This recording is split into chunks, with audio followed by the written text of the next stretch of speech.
Hanno toccato terra alle 14:30 di oggi. Sono i 220 extracomunitari arrivati su una nave della Guardia Costiera al porto di Porto Empedocle. Occhi rossi, sguardo stanco ma con l'aria sollevata. Un carico umano di uomini, donne e bambini, intere famiglie che hanno superato il viaggio della speranza. Erano stati soccorsi questa notte dalla Guardia Costiera e dalla Marina Militare nel canale di Sicilia a 65 miglia dalle coste libiche, dopo aver lanciato l'SOS con un telefono satellitare. A notare il barcone anche un cargo che li ha segnalati ma non ha potuto soccorrerli perché trasportava un carico pericoloso. Gli immigrati presumibilmente di nazionalità siriana e subsahariana, come detto, sono 220, 181 uomini, 11 bambini e 21 donne, di cui 2 incinte.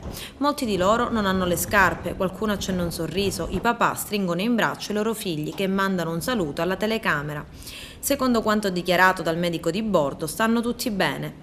Dopo essere scesi dalla nave sono stati caricati su 4 autobus e portati nella tensostruttura adiacente al porto per le operazioni di identificazione. Inserato domani il loro trasferimento verso altre strutture della Sicilia.